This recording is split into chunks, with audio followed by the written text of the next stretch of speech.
pray my love don't lie to me. Swing the iron like stamps and I can't let no holder lie to me. I don't feel these rappers, all they lies is hypocrisy. Ain't no competition, ain't no rivalry. Niggas think I'm playing, I don't hear one word they saying. This shit light work. Think Muhammad one of us, he might lose his life first. Circle up and stay alert. Another cop just stretch the nigga. He a demon, this an exorcism. Watch I bless the nigga. You took that oath in blood, then you know I'm gon' get active with you. Fuck the opposition, I see vision. Let me paint the picture. Rappers claim they spit and I ain't listening. Is in fact a If revenge was a woman, now I stroke that bitch like Jack the Ripper. So war, we gon' run the summer. It's gon' be historical. Thought they making plays, made them niggas call the audible. Ask who run this shit, but that question is rhetorical.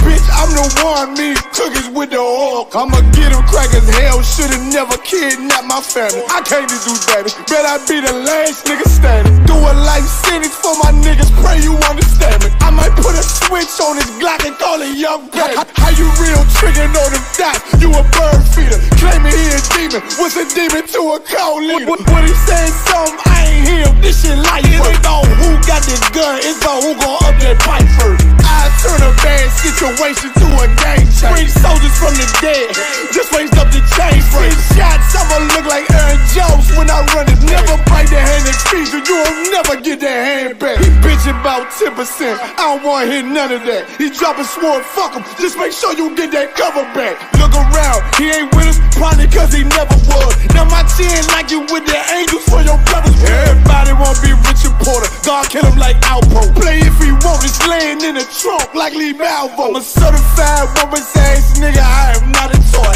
Hey, I with that hollow side, yeah, this the rim accord. Feel like Gullah Jack when I'm in Fayetteville, you feel your boy. Still up on my bread, still I think that's all that I do. The way I get that boy lost, they gon' start to call him Elroy. Fuck his game, pop out on them demons like I'm Hellboy.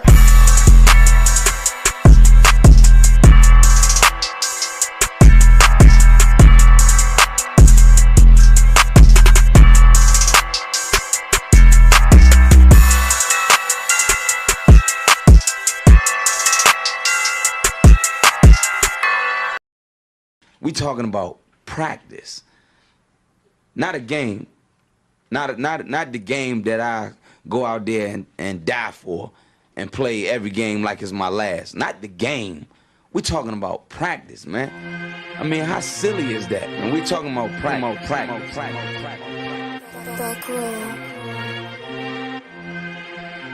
Best believe that I'm top 3. The only thing is I'm not 2 and I'm not 3. Put me anywhere other than one that is not me. It's beef, we shred a nigga block, that's chopped cheese. No peace, the butterfly sting him, that's Ali. You reach, I teach him with the handle, that's Kyrie. Machines you hook like a Roman, that's IV. You a sheep, I'm a go, it's a difference, so watch me. You weak, all hooks, no punches, so block these. They mock me, I just show them how it goes. Try to stomach this thug life. They ring got the nose, bandana on the grip. All heads coming out the foe. Connected from Cali to New York, nigga, so let it go. Made for this, nigga, I eat bars and drink flows. Thinking you woke into your third eye, peephole. Line for line, this shit too easy, it's like a free throw. Mastered the game too early, this bitch a cheat code. It ain't a game, these niggas lame, they bring a shame. If I'm with an officer, it's a number in his name. We ain't the same, you want the easy pass, tell him change his lane.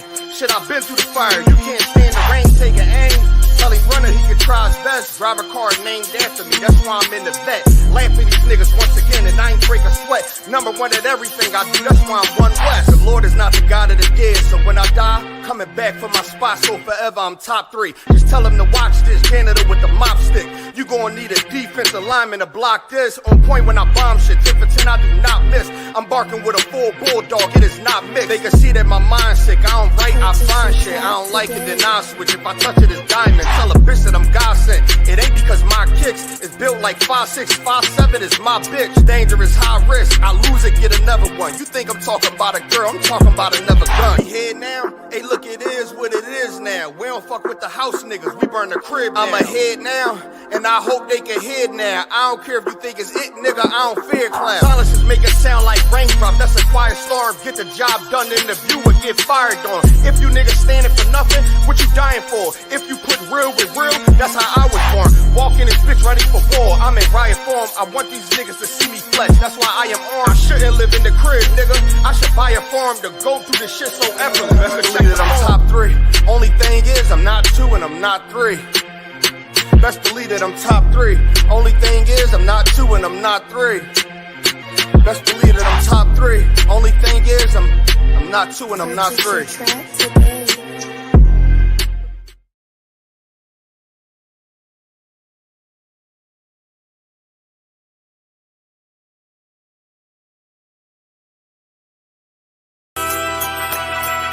Okay.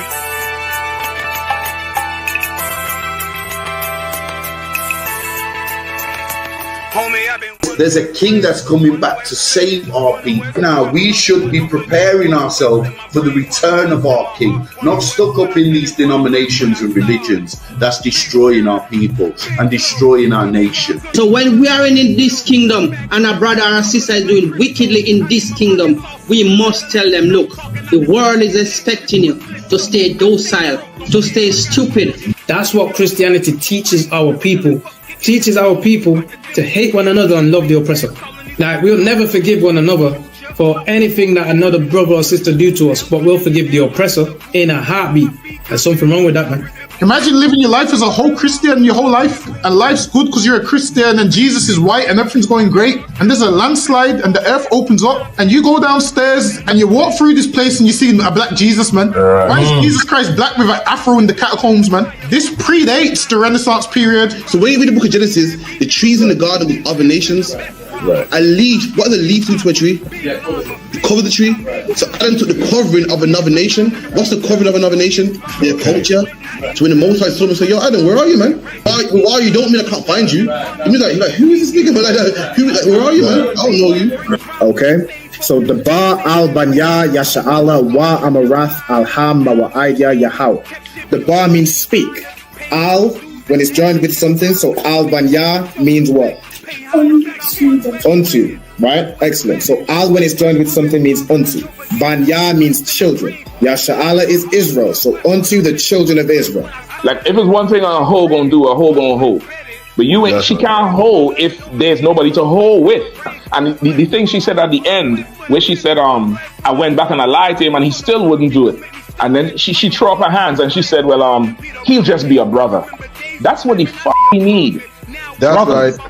If we have more brothers, hoes like her wouldn't have no outlet. There was a man in the land of Oz, his name was Job, and that man was perfect and upright. There you go, the man called Job. I think Job is what, like, afflicted. And that man was perfect and upright, meaning what? You can be perfect, man. Job was a man like everybody else, man. Job wasn't no angel, he didn't come from the heavens, and that man was perfect, meaning what? You can be perfect in the Bible. Being perfect is in the Bible. Had friends on my coattail way before Jimmy. Funny how the general ain't even see a penny. Better show respect, get smoked like a chimney. Keep my name out your mouth, don't even think it. Send a real Smith that y'all know Jada Pinkett. Both ball heads, my grain a $1.50. Lost my man to the game, that pain that stuck with me. Had to find a cheat code to the street though, cause them niggas getting fouled, shoot you like a free throw. Keep spitting acid like a Mino, and the nigga be the nicest with a mean flow.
Don't we shine, Moses? We are Salakia. Shalom. Shalom, Israel, Lord in Christ. We are the I.S.U.P.K, started out of 1. West, 125th Street, Harlem, New York, That's right. under commanding General YAHANNA. And we teach that blacks, so-called blacks, Hispanics, and Native Indians are the real, true Hebrew Israelites of the Bible, God's chosen people. Okay, we are the I.S.U.P.K UK school. Okay, and we'll go through what we've got going on in the school schedule, the weekly schedule, and then we'll jump straight into tonight's class. Okay, so we've got the Monday night law class. Tuesday night, we've got the brotherhood class. Wednesday, we've got the history class. Thursday is the scripture breakdown class. Friday is the Lashawan Kodash class. All the classes start 7 till 9, streamed live on Facebook, Twitter, and YouTube. Are we up and running on TikTok yet? Other one. TikTok, yeah. TikTok, yeah, that's what live TikTok is. Salakia. So, okay, we're live on Facebook, YouTube, Instagram. Yes, and Twitter as well. Sorry. Okay. Do you want to check that we're up and running and the mic's working? Because I'm getting a call here. Shall I take this quickly? Yeah, go on. No, Shalom, Lord in Christ. Shalom, Lord in Christ. Okay, that's it. Yeah, no, that's an accidental call. Okay, so yeah, the classes we've got live in the school on Monday night law class, Wednesday night history class, the Thursday night scripture breakdown class, Friday night after the Lashawan Kodash class from 7 till, all the classes are from 7 till 9. From 9 till 11 on a Friday night, we've got our live radio show on the ends. That's with Captain Karafia and Officer Dungabar. Saturday morning, we've got a Sabbath service in the school. The Sabbath service, it starts from 10 till 11. And then, Lord allow, from 12 midday till 5, we hit the concrete for street camp. Okay, 1 week we're in Birmingham Central, at the bottom of the Bull Ring ramp, in the city centre of Central. And then the next week we're in London Piccadilly, which is Central London. Or is that West London? I don't know. No, it's not West London. It's Central London, but they call it West End. Okay, so and that's Central London, West End. That's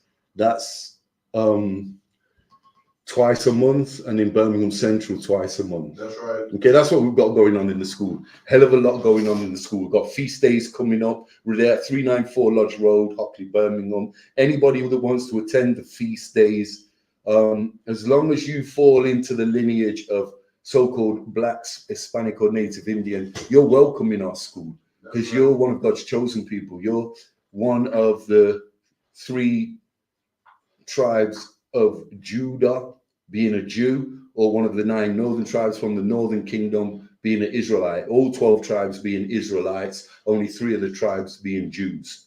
Okay, that's what we've got going on in the school. You so-called blacks, Hispanics, and Native Indians are welcome. You'll always be welcome in here. Come and break bread. Come and share the feast day, the Lord's high holy feast days with your brothers. The next one coming up is the Memorial of Blowing Trumpets, the 2nd of October. Okay, so we'll announce that again at the end of the class. Okay, so we're going to jump in tonight's class, and tonight's topic is death is the judgment for adultery. Okay, death is the judgment for adultery. First and foremost, let's get Zondervan dictatorial definition of adultery, what adultery is, before we jump into tonight's class. So, according to the Christian church and the governments of the oppressor that we know, that oppressed our people, the definition of adultery, what we was raised in and learned in the Baptist church, was that a man sleeping with more than one woman is committing adultery. And that is so Christian. It's so typically Christian of their nonsense and their false fake doctrine and their lies. Yeah, that we was taught in 400 years of captivity by the oppressor, and that's been continued through our own Israelite pastors. That maybe they do, maybe they don't know they're Israelites, but they know it's not the truth what they're teaching. Put it that way.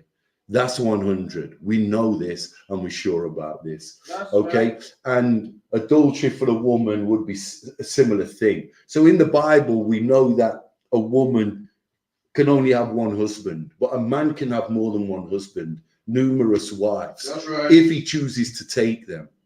Okay. There's laws on how there's laws on within our nation on how you must deal with them wives and treat your wives, yeah, but there's no law saying that having 2 wives, 3 wives or more is an act of adultery. But that's what our people are taught in the Christian church, and that's a damn lie. Okay, so let's get the Bible definition of the term adultery.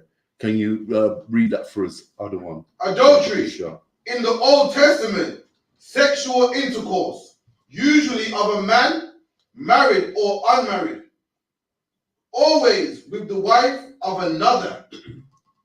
Read that again for me, other one, Baba Kasha. Marriage, in the Old Testament, sexual intercourse, usually of a man, married or unmarried, always with the wife of another.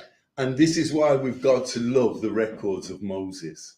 This is why we've got to adore the records of Moses. That's right. Because if it wasn't for Moses, a loyal servant of God and our leader, we would have had no idea about adultery. We would have been living like we was in that Christian church, in a swallow of lies, in a pigsty of lies, just swimming in it.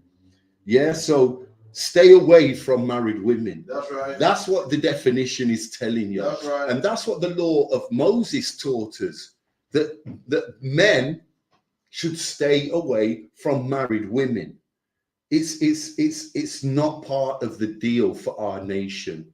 It wasn't part of our covenant, to be sleeping with your brother's wife. It's disgusting. And let me tell you something else. Yeah, I thought about this. To commit a trespass like adultery on your brother, it's borderline homosexuality. Right. It is borderline homosexuality, because you imagine coming home and seeing your wife, coming home from work and seeing your wife in bed with a man, with another man, a next man, and worse than that, your neighbor or your brother or a man you par with and you're down with and you're cool with. Can you imagine that? First of all, the initial hurt and pain that causes you.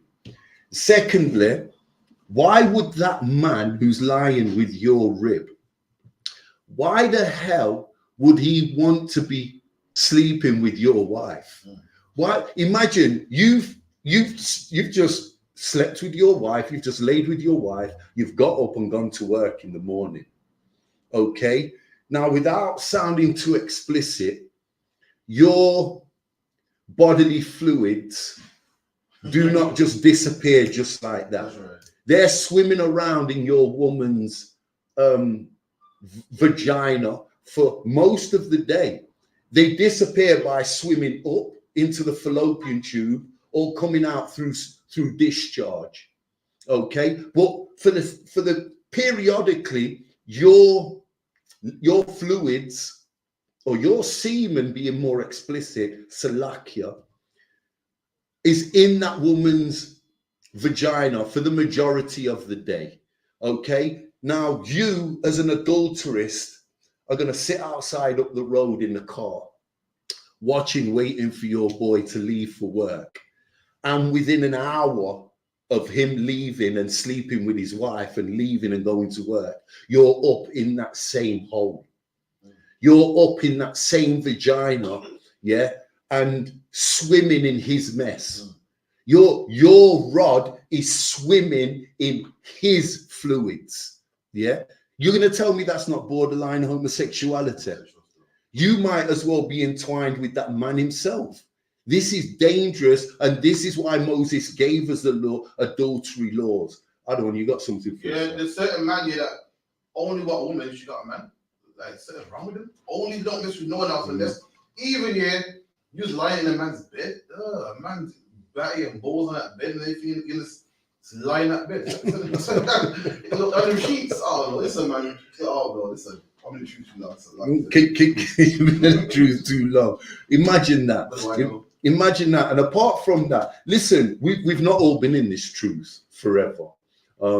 Unless you're born, the children that are in the I.S.U.P.K under Commanding General YAHANNA, and there's plenty of kids that were born into this truth. Okay. For me, they're the great ones because they're perfect. You know, the ones of us that have been awakened out of our slumber by the Most High. We wasn't always in this truth. We wasn't born into the I.S.U.P.K under Commanding General YAHANNA. SHALAM. You talk? Good. We wasn't born in this truth.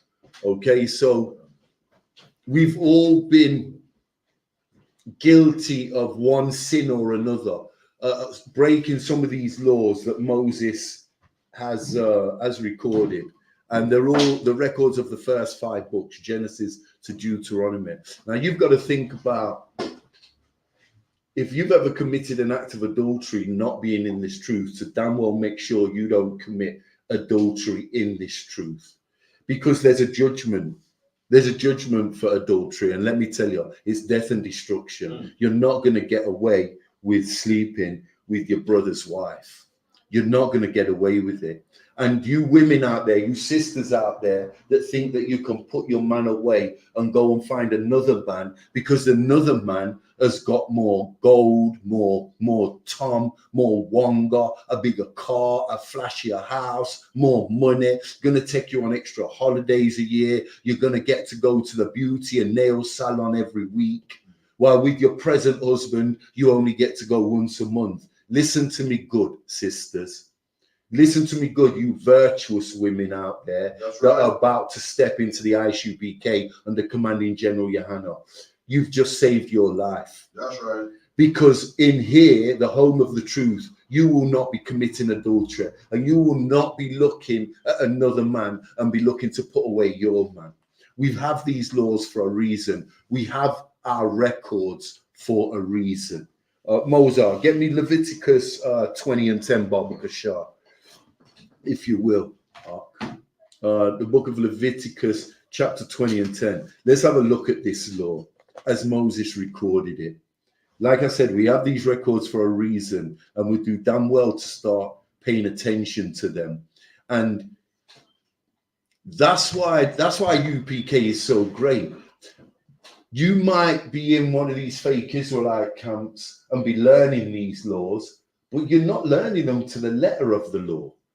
But here in the I.S.U.P.K under Commanding General YAHANNA, you're going to get the breakdown more accurately and correctly, just as Christ taught it, Moses taught it, Jeremiah, Ezekiel, Isaiah, Daniel, all the prophets taught it, and how our records teach us to be and conduct ourselves. And that's why this law is perfect. So read that for me, Baba Kishar, when you're ready. The book of Leviticus 20, verse 10. And the man that committed adultery with another man's wife, even he that committed adultery with his neighbor's wife, the adulterer and the adulterer shall be surely put to death. And this is one of the biggest issues in Israel. This is one of the biggest issues that destroys brotherhood. Adultery.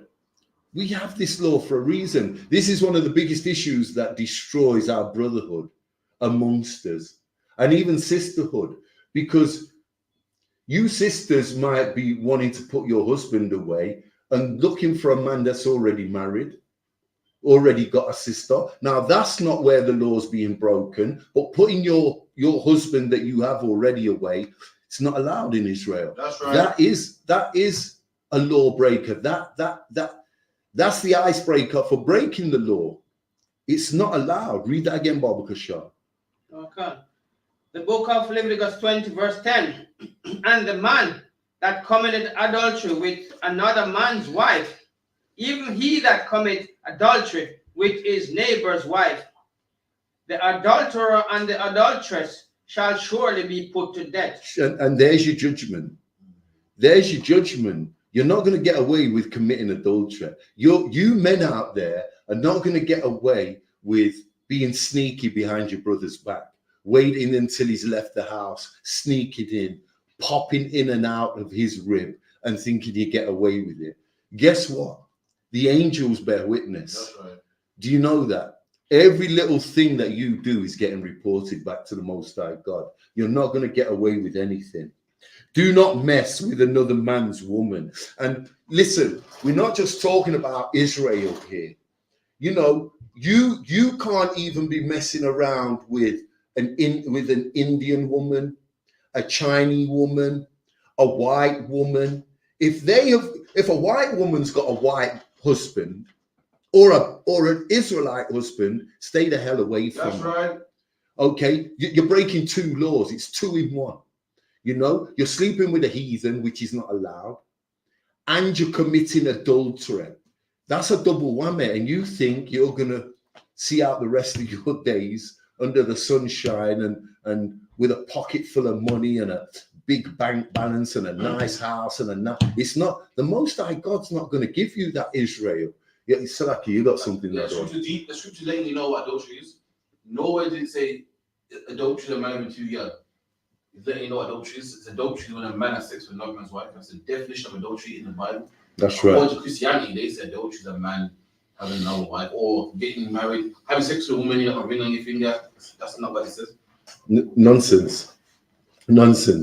Okay, it's like fornication. It's breaking the sex law, and we're going to have a look at lust tonight, because lust is one of the reasons our people commit adultery. You know, we're such a lustful nation of people. Okay, and not just the brothers, we're talking about the sisters as well. We'd always lust after the things that are not for us. The Most High God's mapped this out, and he's gave us a set of things that are for us. Okay, you can go and take yourself 1 woman, 2 women, 3 women, but there's certain things you can't take, and he's mapped that out for us and set it all in place to keep us clean, to keep us holy, to keep us righteous, and keep us separate from the other nations. Okay, so he doesn't care what your oppressor's doing. He doesn't care what the Arabs doing or what the African man is doing. They can sleep with each other's women as much as they want. They can do listen, all these abominable fornication acts that the heathens commit. Okay, bestiality, pedophilia, rape. This is normal amongst the heathen nations. They have a spirit that these fornications dwell in them. That spirit was never put into our people. We don't have that spirit. So why do we commit these heinous acts that they do? Because we've watched them for centuries and wanted to be like them and copied them. Read that again for me, Baba Kashar. Okay. The book of Deuteronomy 22, verse 10. And the man that committed adultery with another man's wife, even he that committed adultery with his neighbor's wife. We live in a world, and we've got no idea what real adultery is. And this is giving you the judgment. This is giving you the judgment of adultery. Read on. Okay. The adulterer and the adulteress shall surely be put to death. There you go, put to death. And like we said, it's borderline homosexuality. It is borderline homosexuality. If you're going to go swimming in another man's mess, what's going to stop you from swimming in that man? Do you see that? What's the difference between swim? Listen, if I If I make you a glass of lemonade and spit in it, yeah, and if I make you a glass of lemonade and spit in it, and I make you aware that I've spat in it, would you still drink it? If I've made you a glass of lemonade and I've done unseemly things in it that are not natural and are dangerous to you, to your health, would you still drink it? If I put toxins in a drink for you, in your glass of lemonade, would you still drink it? Then why the hell would we even entertain the idea of swimming in another man's mess? Why would we do that? And that's not the only thing. That's not the only thing we have to consider when we're breaking this law or committing adultery. We're trespassing against a brother. That's first and foremost. That's first and foremost. How is that brother going to feel about you when he finds out you've been cheating with his wife? What do you expect? This is the number one reason amongst blacks, Hispanics, and natives why we're shooting each other down in the streets. It's not all over money and drugs, you know. We're not killing on one another just over money and drugs and gang turf wars. You know, a lot of it is to do with women and how we are with our women. You got something on one? You got that in Proverbs or? Yeah. Can't.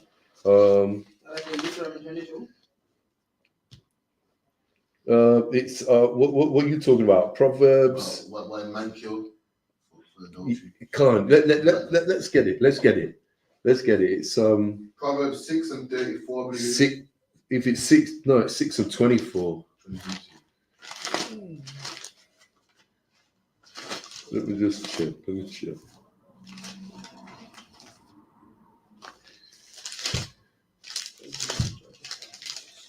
Six, and where did you say is the other one? About 29 probably. 29. So then he goes into his neighbor's wife. Talks about a man. Okay, yeah. Get it from. Come on, go on. Yeah, start from verse 29. Proverbs 6:29. So he that goeth in his neighbor's wife, whosoever toucheth her shall not be innocent. Whosoever toucheth her shall not be innocent. And that innocence we're talking about, what does it make your brother do? You've trespassed against him. He feels a way against you. Is he to carry on being your friend? Is he to carry on treating you like a brother? Will you still be welcome in his house? Will you still be welcome around his wife and children? You've spoiled his marriage because he's never going to be with that woman again. That's immediate divorce. That's a letter of divorce according to the Bible, where the man is lawfully able to serve papers on the woman who's committed adultery. You've not only destroyed your life, you've destroyed 3 lives. You've destroyed the woman's life. You're an adulteress. You've made the woman an adulteress. And you've trespassed against a man who's lost his wife now. And in today's climate, where do the children go? They go with the woman. So that man loses his entire family. That's right. And you've caused all that because of your lustful, filthy, disgusting, perverse habit of wanting to sleep with another man's woman instead of going and finding your goddamn own black, Hispanic, or native Indian woman. And there's so many of our women, sisters, that are unmarried and out there and waiting for you. And you chose the one that you couldn't have. Imagine that. You got a question? Again, sister could say, why the sister never said no to Allah? But you're correct. That's a good question. So the brother said, but why didn't the sister say no? She allowed that to go on. Yeah, but this that's what the class is called. I know that she have a husband. Yeah, correct. Well, listen, we're not releasing the woman of any guilt. She's facing a judgment as well. And do you know what her judgment is? Not only based on the man. Yeah. The woman have a judgment. Come on. Salakia, do you know what that judgment is that she faces? Imagine 2,000 years ago. Now we know in the Bible Christ came with mercy and forgiveness, and he forgave the adulterous woman. He forgave her, but he taught her a valuable lesson that day, never to do what she'd done again. That's right. And there's no records of her doing that again. That's right. But 2,000 years ago in Christ's time, what would have happened to the woman you're talking about that committed adultery, that didn't say no? She liked the man more than her husband and said yes. What would have happened to her if she'd have been caught? She'd have been took up on the hill, tied to a tree and stoned to death. That's exactly, you're right, she would have been put to death. That's exactly what would have happened to her 2,000 years ago. Why doesn't that happen today? Last change, things change. They have physically, but spiritually, why doesn't it happen today? Because the people that this kingdom belongs to have lost it. And this kingdom's been handed to a wicked-ass nation of people that make up their own set of rules that have got absolutely nothing to do with our records or the Most High God. Even though they've built their laws off of our 613, they built a legislation and acts off of our 613 laws. But a lot of them they've twisted and they've become perverse. Okay, there's no judgment or penalty for you sleeping with a man's woman nowadays. You can't go jail for that. But 2,000 years ago, you'd have been stoned to death for it. Imagine how perverse and upside down this world's become under the reign and the leadership of the wicked. Job 9:24, you can read it. This world was handed unto the wicked. You got something up? Yeah, I think in the 18th century, you could sue a man for sleeping with your wife. No, it is destroying your property. So even that part of the law is relaxed now, because you want to destroy his whole family. You're gonna have to pay compensation for it. That's right. I heard if you go to divorce court and you bring up, well, she cheated on me, it's not valid. Yeah, like you don't get more than you're owed because she cheated. It's like, that's not valid. Yeah, it's not valid. And that's the problem with today's society. We're following it. That's the real problem. We know the wicked rule this kingdom, but our people are following that wickedness. And we think it's okay. Listen, like I said before, we've not always been in the truth. The ones of us that are lucky to be born now in this era are the ones that are perfect, the young children, the young babies, void of any guilt or transgression of the law.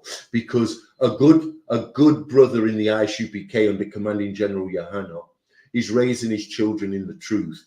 These children that are born in the truth in the I.S.U.P.K under Commanding General YAHANNA have never broken the laws. They keep the dietary laws. They've been taught by their fathers, their mothers, our brothers, our sisters, to keep the civil laws, the ceremonial laws, okay, the moral laws. That's right. So it's our children that are perfect, yeah. But we all know that in our younger days, we was wicked as hell. We've fornicated. We've done things that we shouldn't have, that we would never do now. It being in the truth, in this truth. Okay, so let's jump back to this one, you know. Salakio, yeah, finish that for me. 6:32. Proverbs 6:32. For whoso committeth adultery with a woman, lack of understanding. He that doeth it destroyeth his own soul. A wound and dishonor shall he get, and his reproach shall not be wiped away. For jealousy is the rage of a man. Therefore, he will not spare in the day of vengeance. Okay, go back to 32 and read it again, and we'll break it down another one. Whoso committeth adultery with a woman lacketh understanding. He that doeth it destroyeth his own soul. Okay, so do you want to break it down? Or you commit adultery with a man's woman, back then, you're killing yourself. You're not even going to get yourself killed. So I hope that, hope that one's worth it. So and that's your judgment. There's your judgment right there. Death and destruction. Verse 33, other one, Bible Kushah. A wound and dishonor shall he get, and his reproach shall not be wiped away. So this is not going to be forgotten. Guess what? You're like the walking dead. Mama, Papa are going to outlive you. Grandma, Grandpapa are going to outlive you. He's going to get you. The Most High is going to get you. You're not going to know when it's coming. This will not be forgotten. This will not be wiped away. It's death on your doorstep if you commit adultery.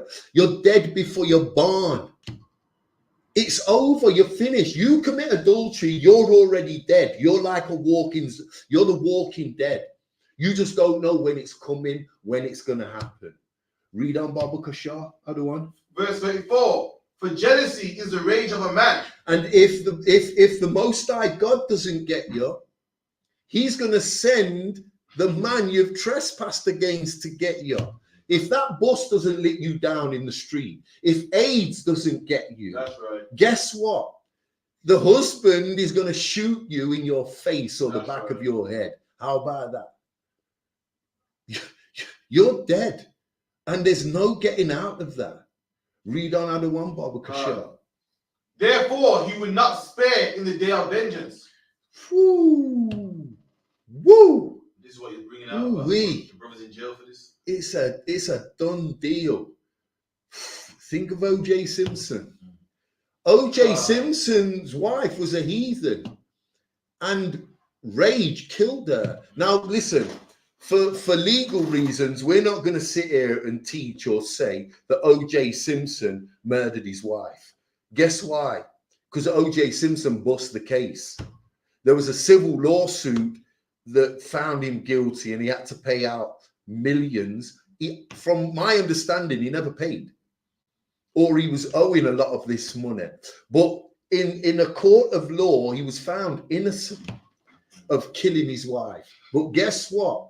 The minute she committed adultery and that man, they both got gunned down by someone. I'll leave it to your imagination what happened to them. But they committed adultery against O.J. Simpson. That was the brother's trespass against O.J. Simpson. And guess what happened to them? Exactly what it says here in Proverbs 6:34. Vengeance. Okay, he will not spare in the day of vengeance. This is exactly what happened to them. And she's not even a sister. She's from one of the heathen nations. You sisters won't get away with it either, the ones that are committing adultery. This is how it's going to go for you. There's no getting out of this. Is there any more on that? Read on. He will not regard any ransom, neither will he rest content, though thou givest many gifts.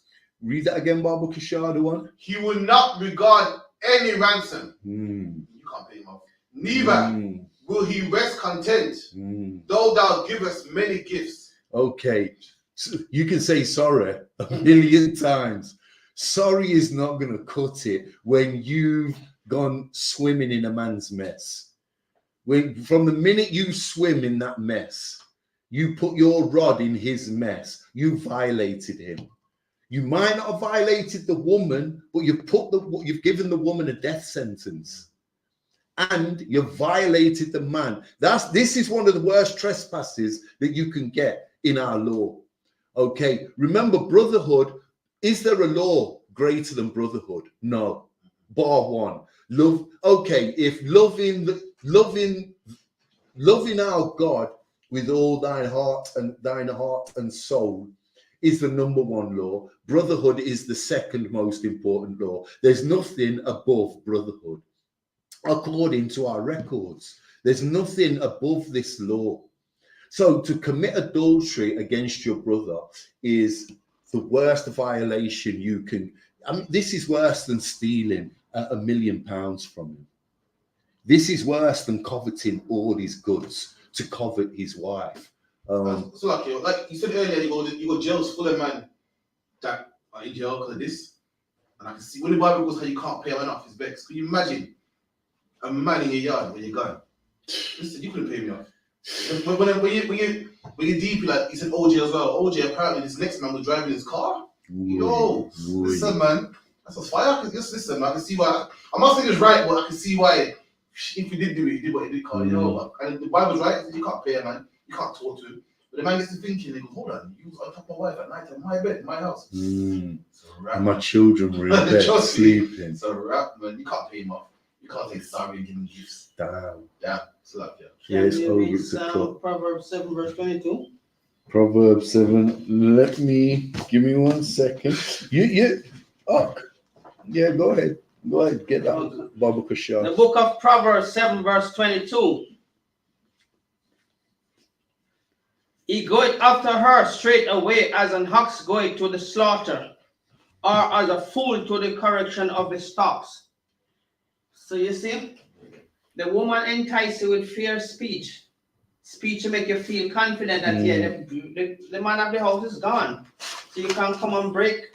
It's a bread eating secret is sweet, but you're going after your own death. And it goes on to say, thou shalt pierce through your heart. So if somebody feel you, it's of our own desire and your own foolishness. Let's read that 22 again.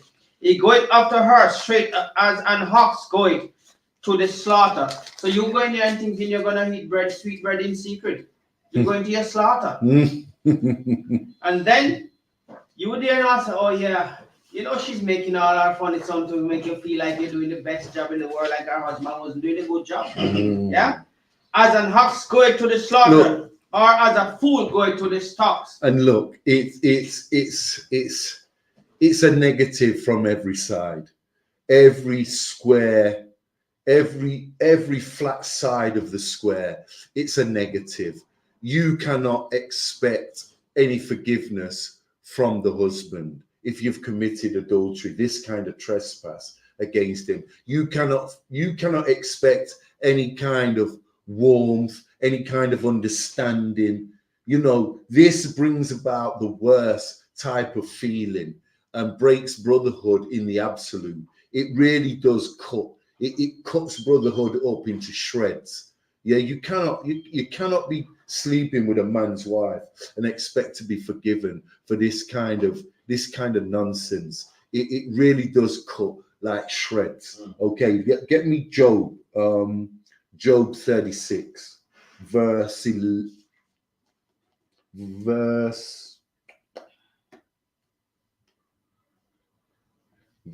at verse 11. I think it's just verse 11. Let me have a look. Job 36. Yeah, Job 36 and 11. The book of Job 36 verse 11. If they obey and serve him, they shall spend their days in prosperity and their years in pleasure. There you go. Read that again, Baba Kashan. Job 36 verse 11. This is considering the law. Okay, we know the book of Job and we know Job is perfect. Read that, Baba Kashan. If they obey and serve him. If you obey and serve the Most High God, how do you obey and serve the Most High God?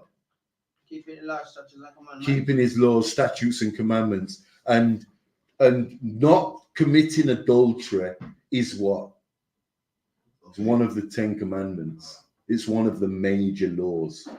Read that again, Baba Kashan.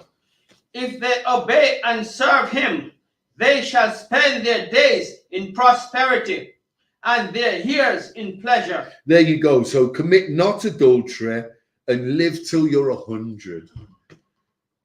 The Most High God will bless you with life, bless you with many years. Jump to verse 12 for me. Verse 12. But if they obey not, they shall perish by the sword. Read that again, Baba Kashan. Verse 12. But if they obey not, they shall perish by the sword. So commit adultery and you are already destroyed. Like we said, and you don't even know it. You don't even know it. Has anybody got anything to add to this verse 12? Or anyone got any questions in class? Read it again. Verse 12. But if they obey not, they shall perish by the sword. Read on. And they shall die without knowledge. You know what this means, right? We've just spoke about it. You're that dead man walking. You will die without knowledge. Death is following you everywhere, that shadow of death. You've got, just like the Egyptians that went to sleep that night with the angel of death that passed over. This is why we celebrate the Passover. This same angel of death was upon the Egyptians, and they didn't even know it. Pharaoh refused to release us, and he didn't even realize he had brought death and destruction to all his firstborn males. You see that other one? This is the same situation here. God has put the angel of death on you, and you don't even know it. You're like a walking zombie. Death is going to hit you any day.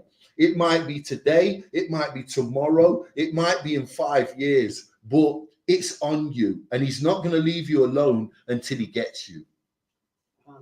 And you might end up under a double-decker bus. You might end up with 5 extra years after catching AIDS in its late stages, or the brother you've trespassed against and committed adultery against might wait in an alley one night and blow your marrow, split your wig. Yeah, but there's one thing for sure, and it tells you right here. Read that again, Baba Kashar. Death is on your doorstep. You're not getting away with this. Verse 12. Read that, Baba. But if they obey not, they shall perish by the sword, and they shall die without knowledge. There you go. Just read verse 14 for me, Baba. Verse 14.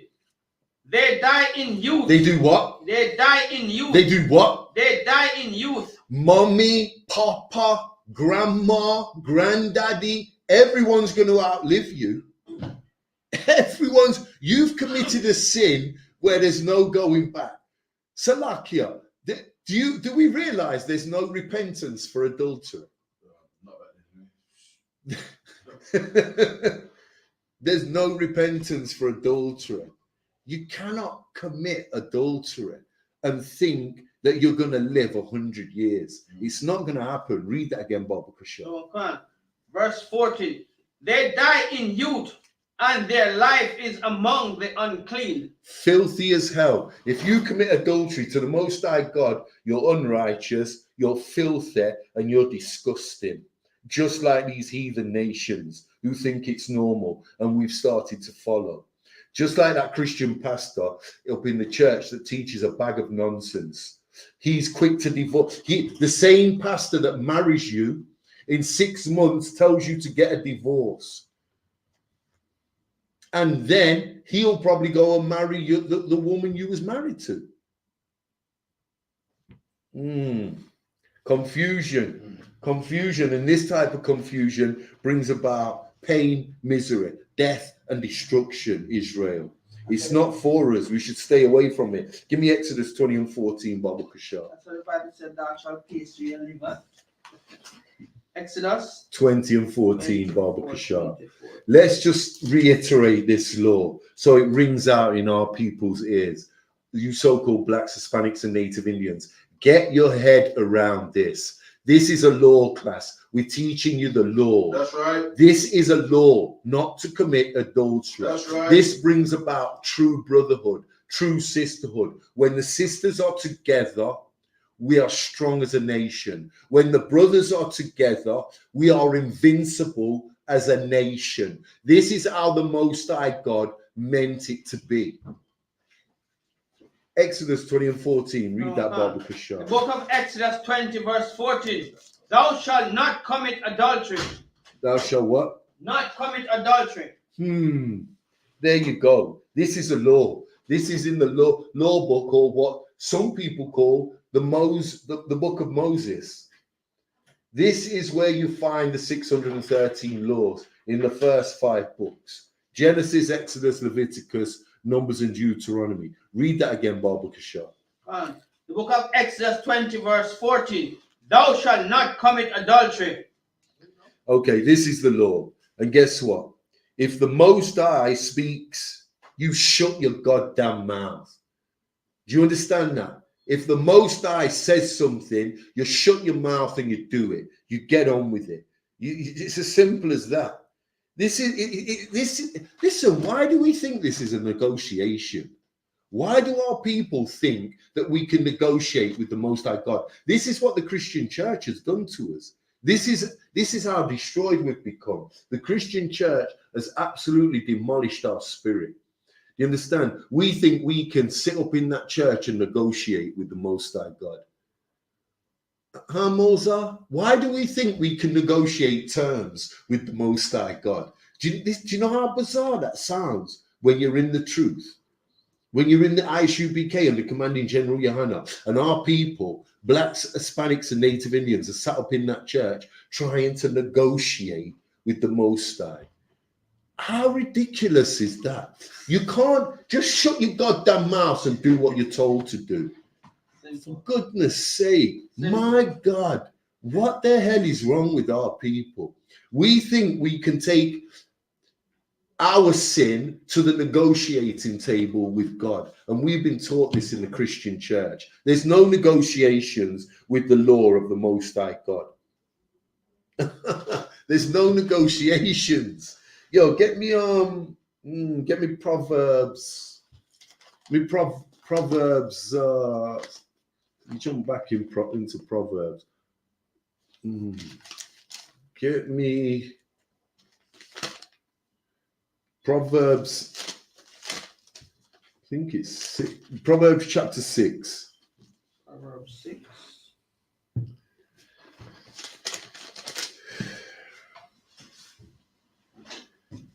Start at verse 32, Bible Kashar. The book of Proverbs 6, verse 32. But whosoever commit adultery. Read that again. But whosoever commit adultery. Read on.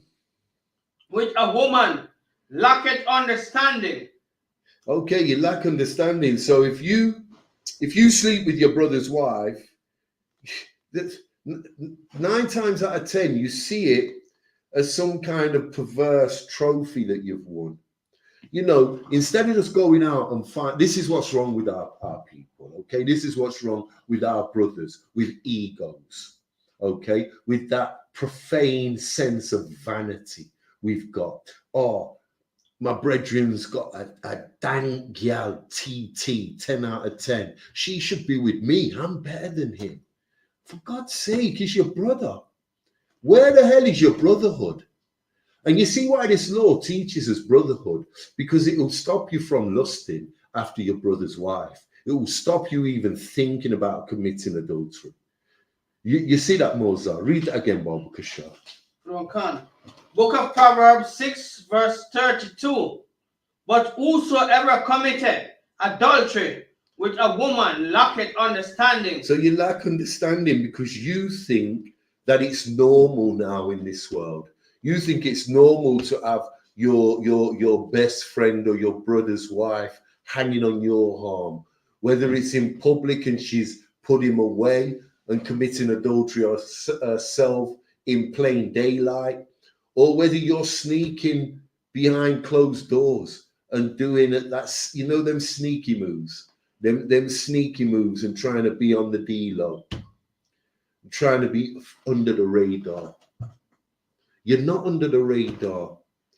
The Most High God knows exactly what you're doing, and your judgment is death. You're not going to get away with it. Trust me. It's disgusting and it's immoral. The adultery that we think we always want. Why do we always want what we can't have? Why do we always want what we cannot have, what was not laid out for us? Okay, this is lust. This is where that lustful mind, and Christ came to try and cancel this out. Christ tried to come and teach us not to put that lust in our heart. Even if we're not going to commit adultery, don't even put it in your mind. Don't even think about it. That's right. And we're going to have a look at it in the book of Matthew. I think in the book of Matthew and in the book of Mark. But Christ was a true lawful genius. He was a genius with this law. Read this again for me, Baba Kasha. 32. Proverbs 6 verse 32. But whosoever committeth adultery with a woman lacketh understanding. He that doeth it destroy his own soul. Okay, so you think it's some kind of victory to sleep with your brother's wife, some kind of trophy, reward. It's perverse and it's profane. And we've learned this from these heathen nations. We've learned this from watching how they deal with each other and inheriting their spirit, when that's not the spirit of the Most High God. That's the spirit of Satan, which they've adopted and they carry. That's why they do these profane acts, these disgusting acts, and think nothing of it. And that's why they haven't got a law in their society that condemns it, or locks you up, or puts you to capital punishment or death. Where in our ancient times, if you committed adultery, what would happen to you, Moses? Death and destruction. You're getting tied to that tree on the hill. You're getting stoned to death. And all your whimpering and your crying and your weeping is not going to save you. That's it. It's over. It's a done deal.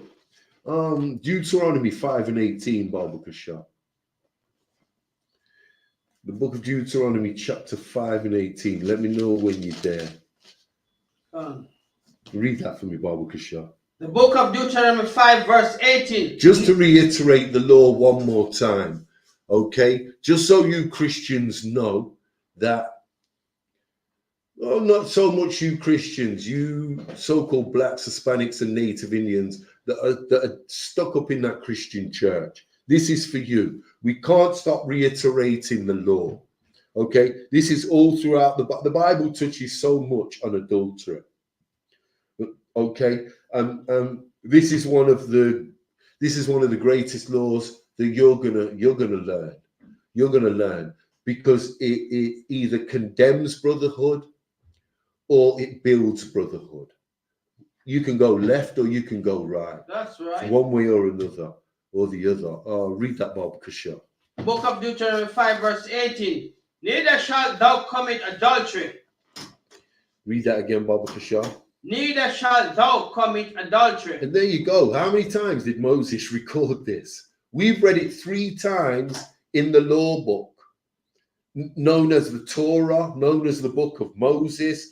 We've read this law 3 times tonight already, and the class has only been going an hour. How many times did Moses record this law? Brotherhood is the most important law after loving God with all thine heart. Okay? With all thine, yours, plural, all your heart. Okay? After that, this law is... This is really one of the most important, because there's nothing apart from loving your God with the Most High God with all your heart, bigger or deeper than brotherhood. Yeah, it don't get no deeper than this. This is deep. This is deep. That's right. Okay. Verse 21. Salakia, what we say? Do you desire verse 21? Neither shalt thou. Hold on. No. Okay. No, drop that. Get me. Let's go.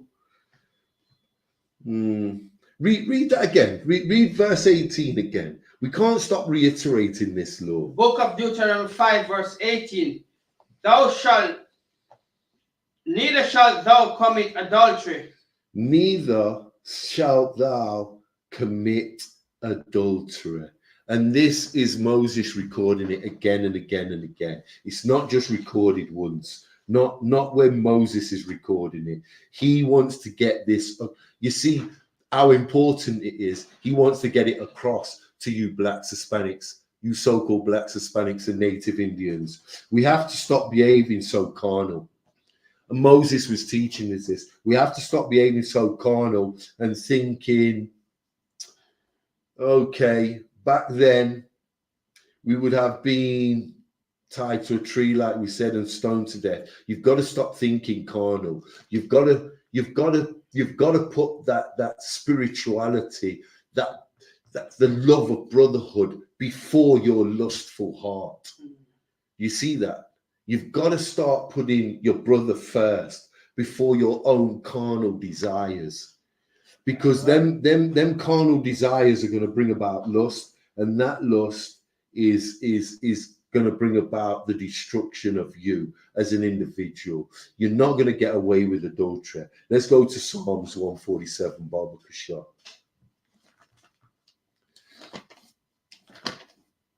Psalms 147 and 19.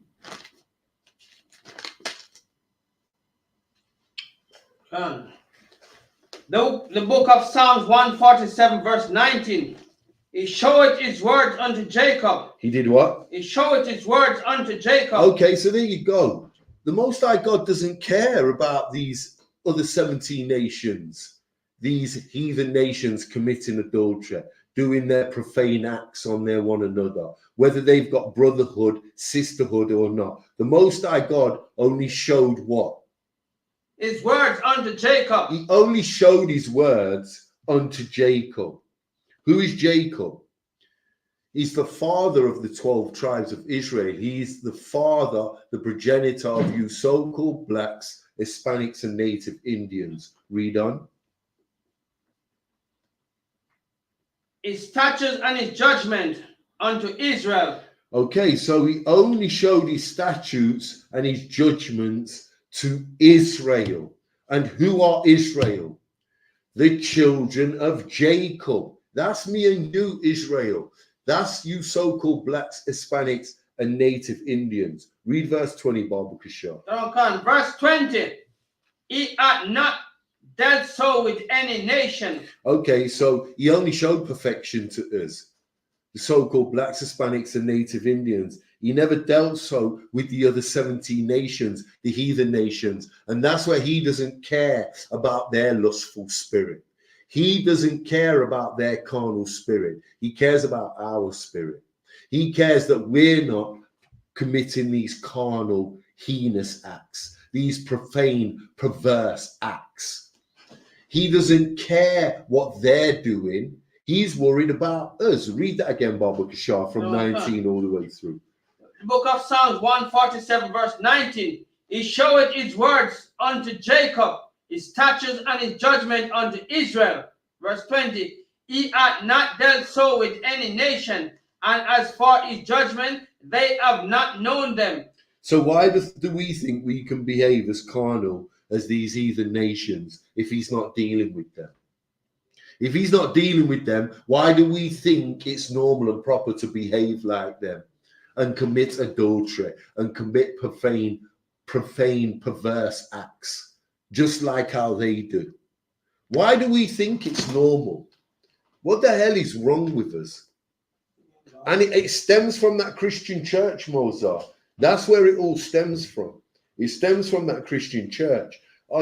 Jump to Romans 7 and 14. It stems from that Christian church. The sooner you get out of that Christian church, the sooner you're going to save yourself.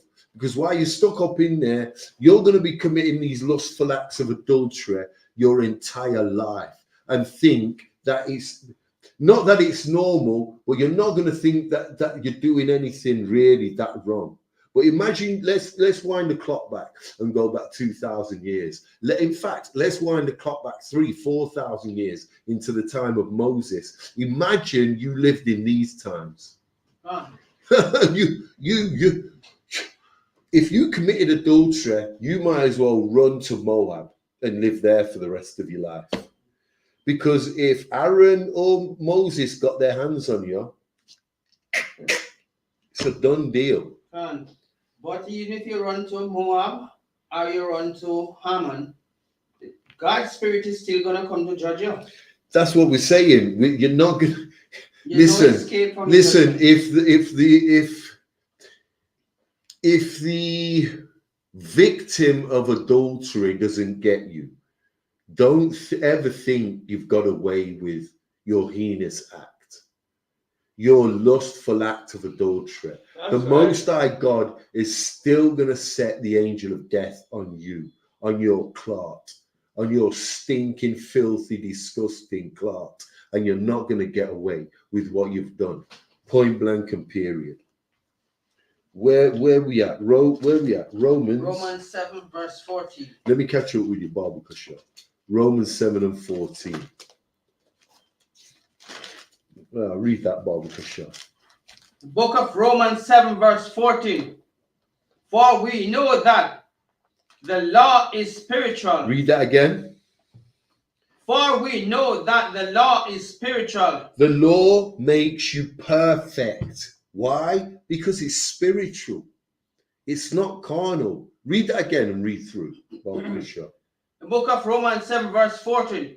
For we know that the law is spiritual, but I am carnal, sold under sin. There you go. The law makes you perfect, but the flesh makes you like the heathen. You're going to commit heinous, profane, and perverse acts by following their lead. Read on. Verse 15. Hold on. Yeah. Get verse 15, Bible Kasha. For that which I do, I allow not. For that I do it I not. Sorry. Okay, so for that which I do, verse 15, for that which I do, I allow not. For what I would that I do, I not. But what I hate, that do I. Do you want to have a go at breaking that down, Mozart? Do you know what that means? It means that which you do, you should be doing it. Yeah? But your desire to do evil is that which you do. Well, this is talking about temptation. Yes. Okay, so break it down through temptation. That which you should do is keeping the law. That which you should not do is break the law, and you're more tempted to break the law than to keep it. So you're giving, it's like, what do you call it? You inflate yourself with the desire to do the wrong things, and the right things, you kind of shut down that desire. And I'll take that. But temptation will destroy you in the end. It's going to get you in the end. So listen, what the hell is the point of doing something, a heinous act, that you know is going to get you destroyed? Why put yourself in the position of that temptation in the first damn place? Why do that? You inflate yourself with lust of something that doesn't belong to you. You inflate yourself with lust, the brother said, with something that doesn't even belong to you. And that's so right. That's so heavy. Because if you've got a boy that you chill with, and you find yourself, even if she dresses provocatively, you know, she's always in heels, mini skirt. Well, one thing's for sure, she's not going to be in the I.S.U.P.K. She's not going to be, if she's a U.P.K. sister, she'll be modest in the first place. And this is something you won't find in the U.P.K. But if you find yourself lusting after your brother's wife, then guess what? Maybe it's time to fast. Maybe it's time to get in the school and get some counsel. You need counsel. We're not talking about you going ahead and committing adultery. We're talking about that seed being planted in your head. Satan messing with you, deceiving you, telling you that woman wasn't meant for him. That woman could be yours. Look how good she looks. That's right. That sister could belong to you. What the hell is she doing with him? That's a demonic spirit that Satan's put on you. Guess what? It's time to get some counsel. You need the U.P.K. You need to get in the school and get some counsel. You need to fast and repent before you go too far. Before you take a step too far. Because when you pass that point, guess what? No return. There's no return. There's no return, son. It's over. Why let it get to that stage? Why let temptation rule you? Why let the carnal flesh take over your spirit? This is not what you was born for, Israel. You was born for better and greater things than this. And death is a judgment for adultery. So before you start committing adultery and committing that fornication, let's get it out of your heart and mind. So that lustful spirit that the deceiver Satan puts on you never enters your mind. That seed is never planted fully for you to even look at your brother's woman that way or like that, in a way that you might be lusting after her or even starting to think that way. You got something for us, brother? But I see it back here. But I am carnal. What do you mean by carnal? Carnal is fleshly. Do you want to get the Zondervan dictionary? And just look for the word carnal. We'll get you a definition of carnal. But carnal means, carnal is the flesh over the spirit. You know, carnal is your fleshly, your flesh, your lustful flesh. You know, what makes you don't consider the spirit. You just deal with the physical. The carnal is the physical, the flesh. Okay, and you know that in the U.P.K, the brothers and sisters that you meet in the school, the spirit rules us. The carnal, the flesh doesn't rule us. The spirit rules us. We're led by the Holy Spirit of the Most High God. We're not led by man's carnal ways. Does that answer your question? Mm-hmm. Have you got that? If you can't find it, pass it me. Have you got it? Just have a quick look, see if it's in here. In the meantime, get me the book of Matthew.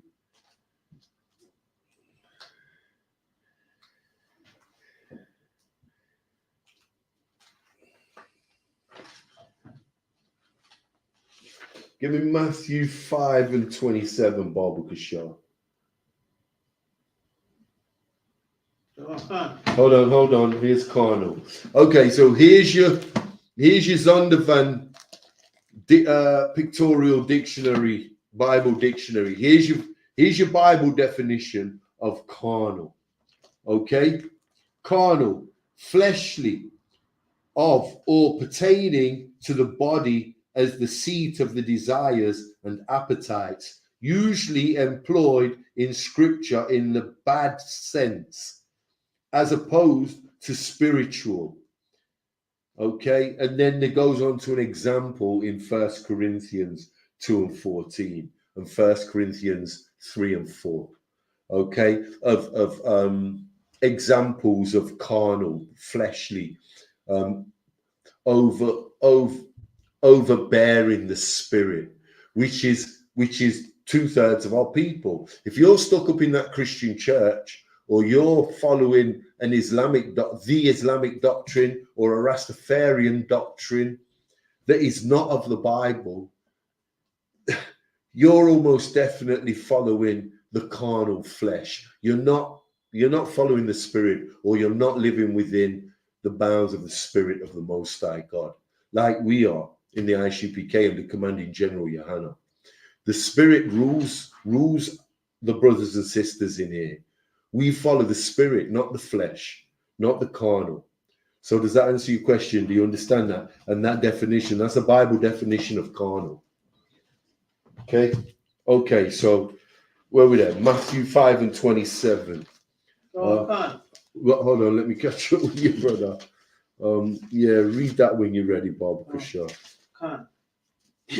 Matthew 5:27.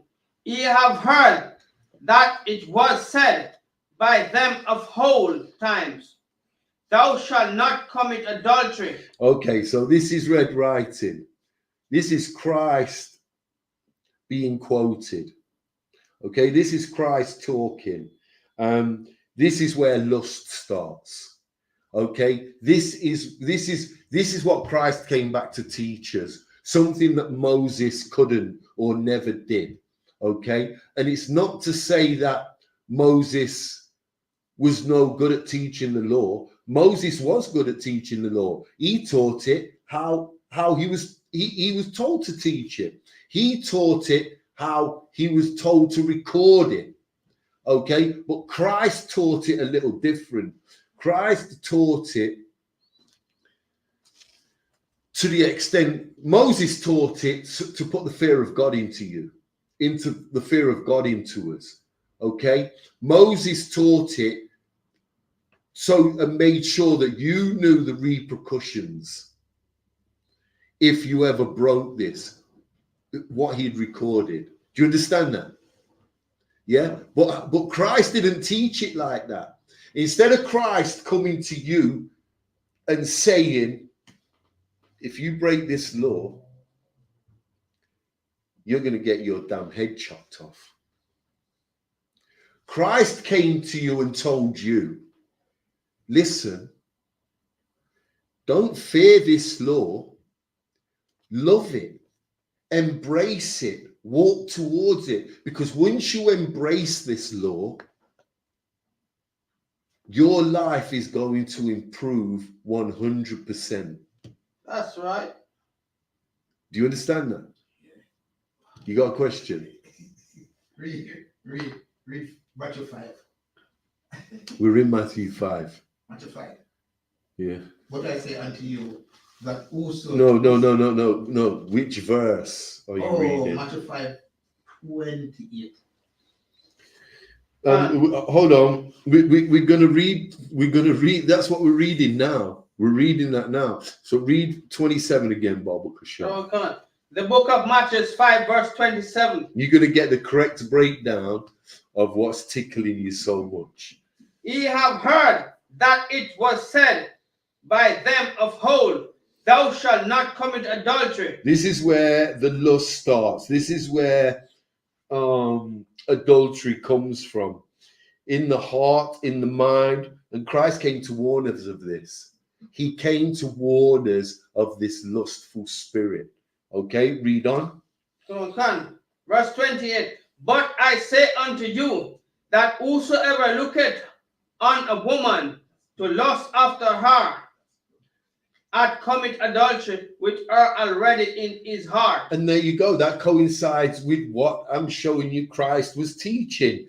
Christ, read that again, verse 28, Baba Kasha. Verse 28.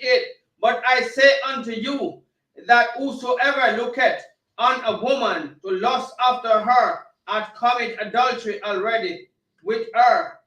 Commit adultery with her already in his heart. Okay, so listen to that. Listen to that and get the correct understanding. Instead of teaching the law of lust or adultery like Moses did, to fear it, to know the repercussions, to know this is what we're going to do to you if you do this. That's how Moses taught it. So you were scared as hell of putting a foot wrong. Christ came and taught you to love it. Christ taught you that, listen, don't let it get that far. Love this law and you won't even think about it. You won't even think about breaking it. You know, read verse 28 again. Remember, this is red writing. This is Christ talking. 1 second. Read. Proverbs 5, verse 28. But I say unto you, that whosoever looketh on a woman. So you're not committing adultery yet. You're looking at her. That seed from Satan's being planted, that lustful seed. You're starting to think about it. You're looking at a woman and she's already married. And Christ is saying, don't even look at her in any way. Before you even jump into bed with her and commit adultery, let's stop. Let's stop that act of adultery from ever coming into play by stopping the thought. the lust that's in your heart and in your mind. Let's stop it from early out. Let's get it before the disease spreads. That's what this is saying here. That's what Christ is trying to teach us. Read it. Read on. Come on, Khan.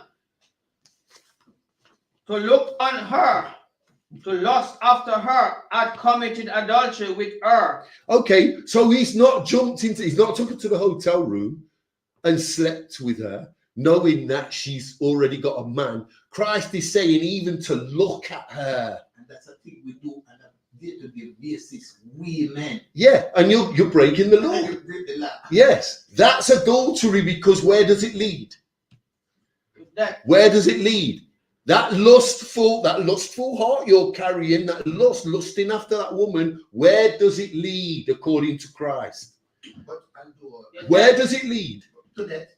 No, where does it lead? Where does it lead? Moses, where does it lead? Committing adultery.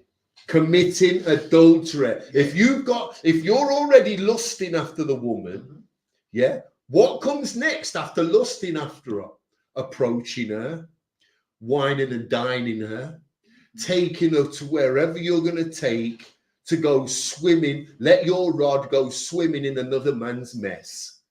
And that's where the sin is committed, adultery. But guess what? That was according to Moses. But according to Christ, the sin had already been committed when you started looking at the woman and undressing her with your eyes. That's where the sin had started. And it's right here in Matthew 5:28. Does that answer your question? Does that break it down? Because you was laughing all through verse 27 and 28. So I know that you're a student in the school. I think you've come from the Baptist church. Okay, but your understanding of verse 27 and 28 was more than probably that Christian understanding. Yeah. And that's not accurate. That's not right what we've learned in the Christian church. It's rubbish, it's nonsense. But Christ gives you the correct understanding here. And this is the real breakdown. Christ wants you to he wants you to think before you overthink. He wants you to think about what you're doing before you act. Where with Moses, it was just don't act. Moses didn't care what you thought, just don't do it. If you do it, it's over. Christ was trying to prevent that, getting to that stage. He was teaching you, don't even look at her and think anything. She's a married woman. Stay the hell away from her. She's your sister, and that's as far as it goes. Do you understand this? Does everybody get this in class? That's right. Does everybody understand this? Okay, let's jump to 32. I think we might have read 32 already. Let's read 32 for me, Baba Kashar. Same chapter. Come on, Khan. Matthew 5, verse 32. But I say unto you that whosoever shall put away his wife, saving for the cause of fornication, causeth her to commit adultery. And there you go. You see that? You're bringing so many people into reproach. You're bringing so many people in. You're turning so many people into reprobates, not just yourself. Yeah, you can't put your wife away. You're kind of like pushing adultery on her. If you put your wife away, what is she going to do, Moses? Somebody else. She's going to end up with another man, and that's that. She's breaking the law. You're doing that to her. You're doing that to her by leaving her husbandless. You're doing that. Okay, she's committing adultery by marrying again. That's her sin. But you're putting that sin on her. You're forcing her to commit adultery. And you're not going to learn that in the Christian church. They're not going to teach you that because they're not going to teach you the truth out of this Bible.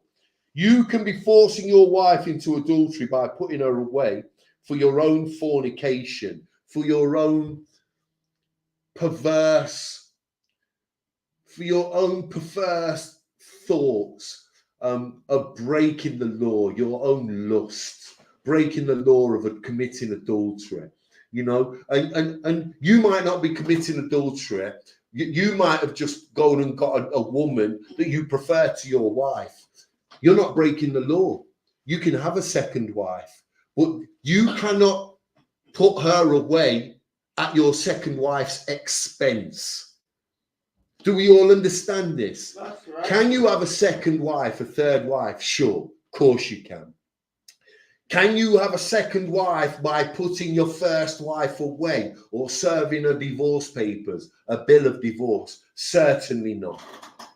Certainly not, because you're forcing your wife to go and commit adultery. That, my friend, is your sin. She will face a judgment if she commits adultery, but you forced her into that predicament. You forced her into that situation. Do we all understand this? Can I finish? Okay. Yeah. In fact, no. Read it again, Bob. Book of Deuteronomy 5, verse 32. But I say Salakia, what you reading? Matthew 5, verse 32. Come on. But I say unto you that whosoever shall put away his wife, saving for the cause of fornication, causeth her to commit adultery, and whosoever shall marry her, that is divorced, commit adultery. Okay, so you don't divorce your wife for nothing. You don't divorce your wife for anything, no reason, unless she's committed adultery. But this is not talking about that. She's not committed adultery here. You're forcing her hand. Do you understand? You can't just put your wife away because you've met something that takes your fancy more around the corner or up the road or across the estate or in another city. She's your wife forever. Your first wife is your wife forever. She's never going to stop being your wife. Do we all understand this? She's never going to stop being your wife. But here you're leaving her alone and she's going to end up with another man. You're forcing her hand. If she ends up with another man, that sin's on you. When she commits that act of fornication, that sin's on her. That's the bottom line. We got any questions online, Babu Kashar? You shall not put your first wife away. And the law is clear on this. The law is absolutely crystal clear on this. You cannot put your first wife away. Go and get as many wives as you want if you keep within the realms and the boundaries of the law. But don't think by getting you cannot put your first wife away by getting a second wife. You cannot put your second wife away by getting a third wife. And you cannot put your third wife away by getting a fourth wife. It doesn't work like that. There's 3 adulterers you've created.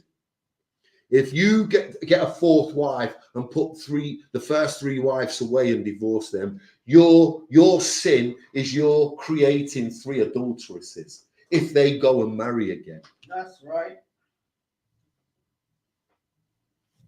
Bottom line.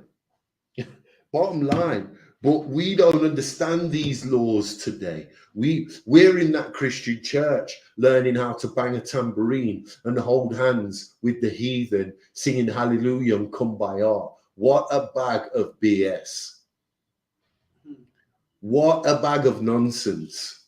That's what we're learning in the Christian church. We're not learning the real laws, statutes, and commandments of the Most High God. Get me Mark 10 and 12, Babu Kashar. The book of Mark, chapter 10, verse 12. The book of Mark 10, verse 12. And if a woman shall put away her husband. Okay, so now we're flipping the coin. This is regarding the woman and her adulterous ways. This is a law to stop women. This is regarding the law of women committing adultery. Okay, 10 and 12, Mark 10 and 12. Read that again, Bob Kashar. Book of Mark 10, verse 12. And remember, this is red writing again. This is Christ teaching. You so-called blacks, us blacks, Hispanics, and Native Indians. This is Christ teaching us. Nobody else was he teaching. Read. Mark 10 verse 12. And if a woman shall put away her husband. And if what? And if a woman shall put away her husband. Read on. And be married to another. Read on. This is what we've just been talking about. This is what we've just been touching on. You leaving your first wife after getting something that tickles your fancy more, or you believe is better than the first wife you've got, and you start thinking you made a mistake with your first wife. You want this second woman more than you want your first wife. Guess what? You went and laid down with that first wife. You opened her legs and made marriage with her. We don't believe in divorce in Israel. That's part of our records. You're stuck with that woman till the end, until you die or she dies. There's no divorcing in Israel. You can't put away your first wife because you've met something younger, fitter, trimmer, to you sexier. You can't go away and put your first wife away. Your first wife is your wife for the rest of your life. Period. Simple as that. Read that again, Baba Kishore. The book of Mark 10 verse 12. Salakia, and by putting her away, you're doing this. You're creating a woman that's going to go and commit adultery. Read. And if a woman shall put away her husband. Okay, this is the flip side of the coin. He's not put her away. This is the woman, according to Christ, this is the woman putting the man away now. This is not the man putting the woman away. Salakia, so let me correct myself. This is the woman trying to divorce the man. Maybe she's seen a man around the corner that she favors more than her husband. You know, there's plenty of them women in our nation that behave like this today. There's plenty of women that can't settle, can't satisfy. You understand? Whether for whatever reason, whether it's for looks, whether it's physicality, carnal, whether it's for money, riches, financial gain. There's many reasons our women commit adultery today. Let's see what Christ says. This is red writing. Read. And be married to another. No, read it from the top. No, come on. Verse 12. And if a woman shall put away her husband and be married to another, she committed adultery. Okay, again, O.J. Simpson. This is the way the woman's going to go. This happened to O.J. Simpson. He got put away. And look where his woman ended up. A woman cannot put her husband away to take another man. Do you understand? Oh, she cannot do it. Not in Israel. Okay, and the reason we're taught it's okay in the Christian church is because 50-60% of the Christian church are heathen. And then you've got a massive number of our people stuck up in that Christian church, believing everything they hear. All the nonsense. The black churches, our so-called black, Hispanic, Native Indian churches, are people that have been born and raised in this Christian doctrine. They believe in this nonsense.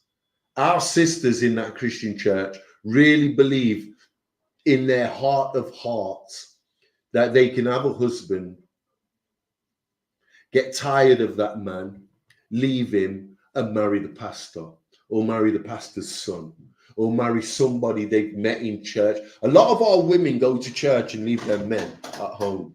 That's right. We know the routine. We know the routine. We know what goes on in that Christian church. Why? Because we was raised in it. We was all raised in that Baptist church. And we know exactly what goes on. From Sunday school, I used to see elderly women coming to church with fancy men on their side. And I'm thinking, you live on our street. That's not your husband. Why have you come into church holding his arm? Why are you coming to church embracing him? You might even see them hugging and kissing at the end of service. That's right.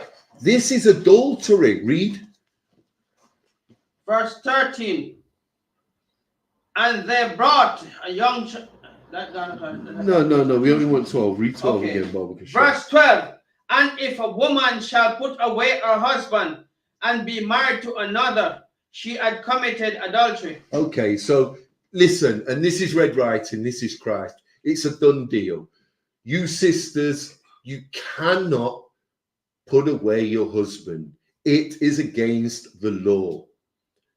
It's adultery, punishable by death. Death is the judgment for adultery, period. There's no getting out of this. There's no getting around this. It's simple. It's plain.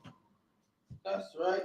It's simple and it's plain. Give me Romans 7 and 3, Barbara. It's simple and it's plain.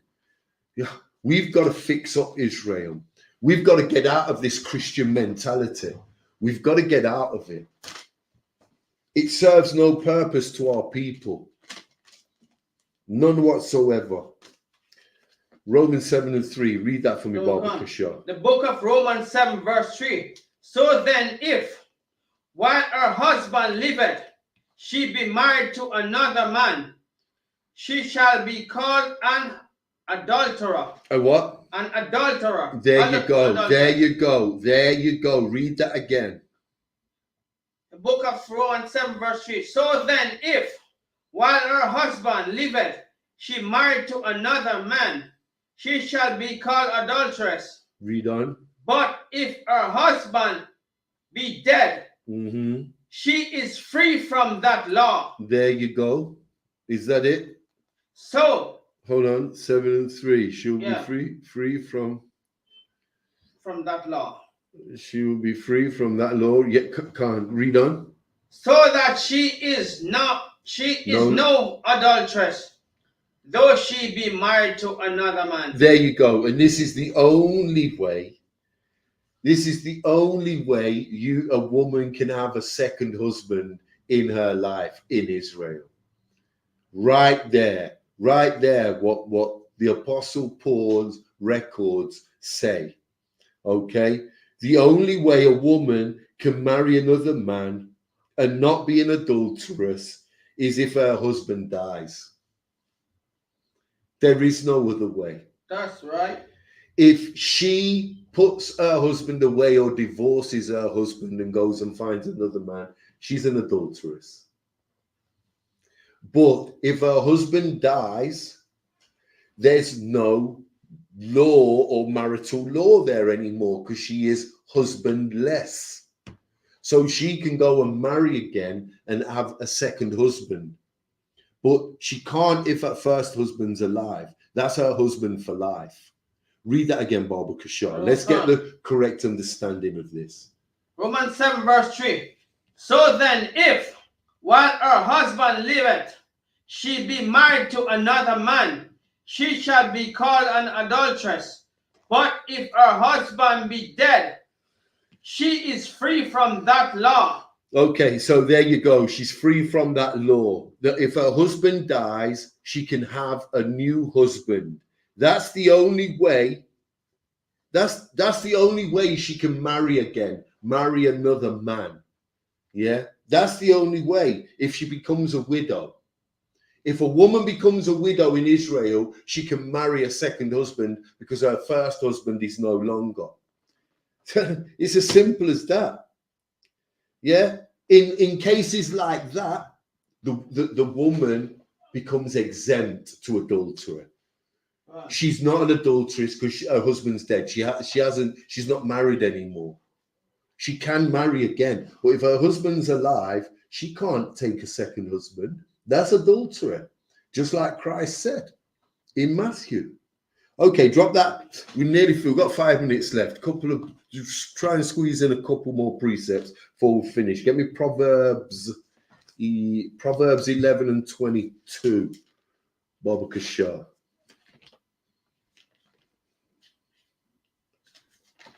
The book of Proverbs 11 verse 22. Hold on. Salakia, my bad. Proverbs 11 and 22. Book of Proverbs 11 verse 22. As a jewel of gold in a swine's snout. As what? As a jewel of gold in a swine's snout. Okay. This is talking about the type of woman you're to stay away from. This is the type of woman, yeah, that potentially you should see as an adulteress. This is the type of woman that we shouldn't be fishing for. But when I say fishing, we shouldn't be looking to make marriage with this type of woman. Okay, read that again from the top, Baba Kasha. As a jewel of gold in a swine's snout. As a what? As a jewel of gold in a swine's snout. Salakia, read that from the top, Baba Kasha. Romans 11 verse 22. As a jewel of gold in a swine's snout. Okay, this is being compared. The analogy here is a jewel of gold in a swine's snout. What's a swine? A hog. A hog. So the woman is she's being compared to a pig with jewels in her snout. Read on. So is a fair woman. So is a what? A fair woman. Brother at the back of the class. Brother, what's a fair woman? There you go. It's not a light-skinned woman like you're taught in the Christian church. A fair woman is a stunning woman to look at. She's absolutely beautiful by the naked eye. You got something? Yeah, that's what the Bible talks about when it says a fair woman. Not a light-skinned woman, a fair woman in the Bible. Your pastor will tell you, look, this woman was light-skinned. Everyone in the church, the heathen, the Israelites, think that light-skinned women are better looking than dark-skinned women. That's not true. I'm not saying in every case it's false, but it's not true, and it's not what this is talking about. A fair-skinned woman is just a beautiful, not a fair-skinned, Salakia. A fair woman in the Bible is a beautiful woman. Read on. So is a fair woman which is without discretion. Woo! What does that mean? Can anyone break that down quickly? Because she's beautiful. Well, we know she's beautiful because the Bible says she's fair, but she is without discretion. What's King Solomon talking about? King Solomon, these are King Solomon's records, the book of Proverbs. King Solomon recorded the book of Proverbs. What is King Solomon talking about when he says this fair woman is without discretion? Do you know what Should we go with the header one? Give that a hand. She's a nasty blood cleat. That's what she is. That's what she is. She has no discretion. Okay, read that again, Babu Kasha. Okay. The book of Proverbs 11 verse 22. 22. 22. As a jewel of gold in a swine's snout, so is a fair woman which is without discretion. There you go. The type of woman to stay away from, a woman without discretion. The signs are there. The signs of adultery. This is an adulterous woman. She's not discreet. She has no discretion. Fair means beautiful, but if the sister has no discretion, the chances of her committing adultery are high. The chances of her committing adultery are high. And let's be honest, you brothers out there, none of us want a whore as a wife.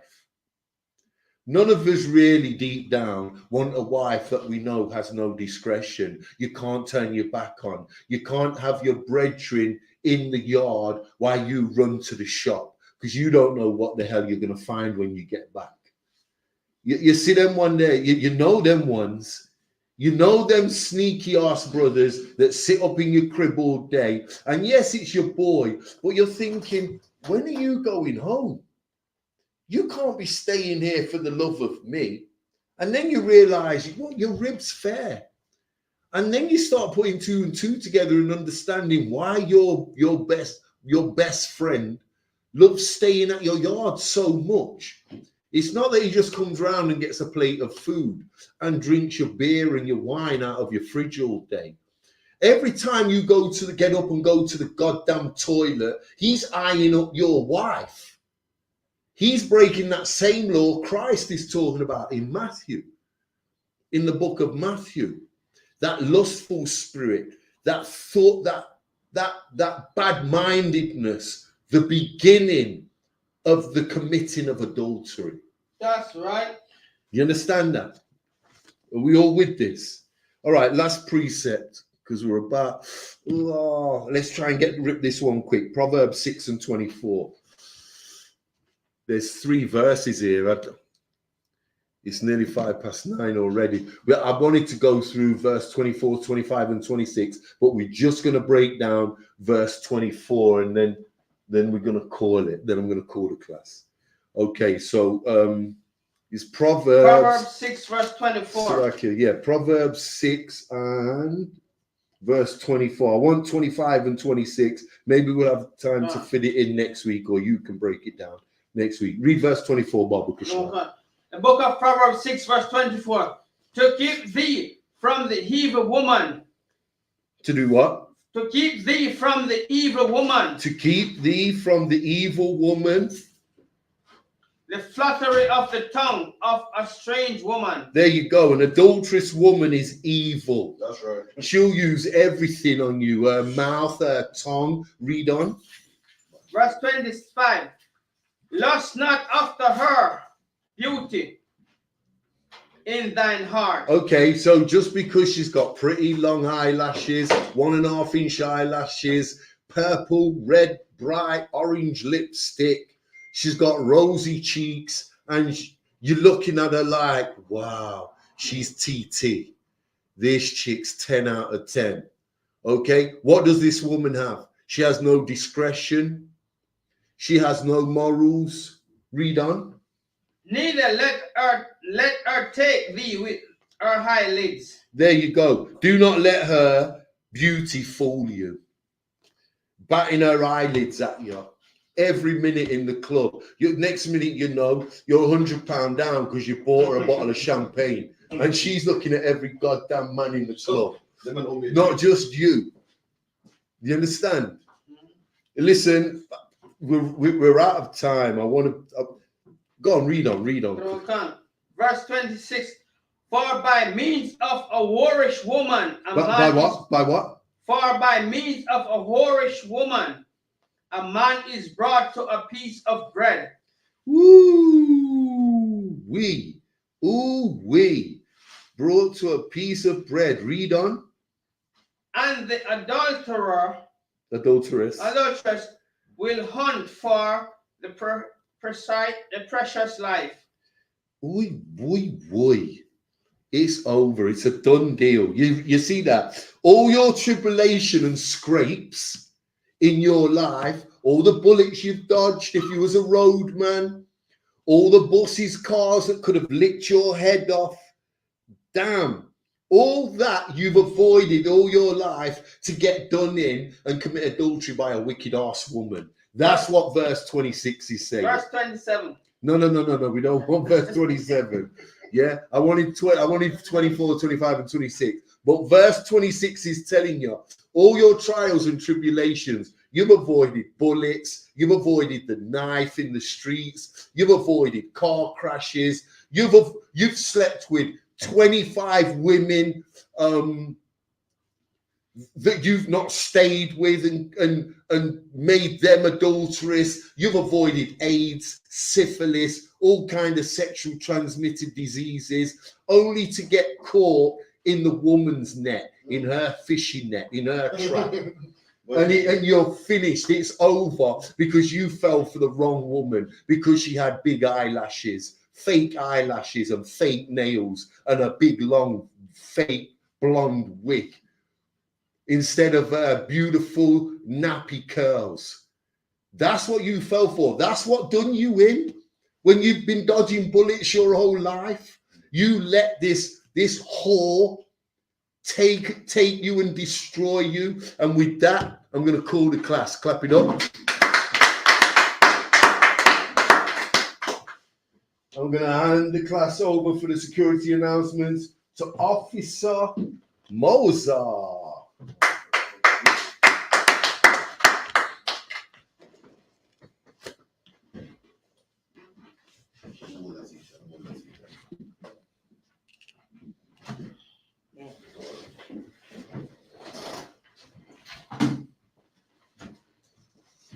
And this is a security announcement for the I.S.U.P.K under Commanding General YAHANNA.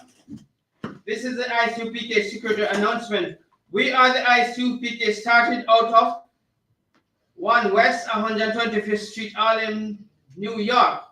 Rules for brothers and sisters. When a brother or sister come into the school, they are off limits for 6 months. They are to be saluted only. They are here to shed themselves off the world. If they need transportation, the teacher will arrange it. After 6 months, if a brother or sister has interest in a particular person, he or she must get permission from the head to speak to the brother or sister. There is another 6 months in which the brother and sister will court each other. After this 6 months period, the brother and sister will get permission from the head to marry. Tithes, which is a commandment. Numbers 18 verse 21, Malachi 3 verse 8 to 10 means tithes in the Hebrew. Mahashara, 10% of every penny of any increase the Lord give to the treasury department or teacher. Priest fund, free will offering for priests, not mandatory. Whatsoever amount you would like. Upcoming Holy Convocation. The 2nd of October, the memorial blowing trumpets. Announcement of Holy Convocation from Sheet. Remind Akim and Akiwa to check all bulletin board in the hallway. If anyone wants to be a trooper in the school, to start wearing all black, boots, shirt, pants, headband, scarf. And with that, we're going to give the teacher one courtesy salute. Men of Israel, I'm Adiam Shabbat, I'm Adiam Barak. Yahweh Hashem Yahweh Shai Brakatam. Yahweh Hashem Yahweh Shai Brakatam. Yahweh Hashem Yahweh Shai Brakatam. Yazamata. Class dismissed.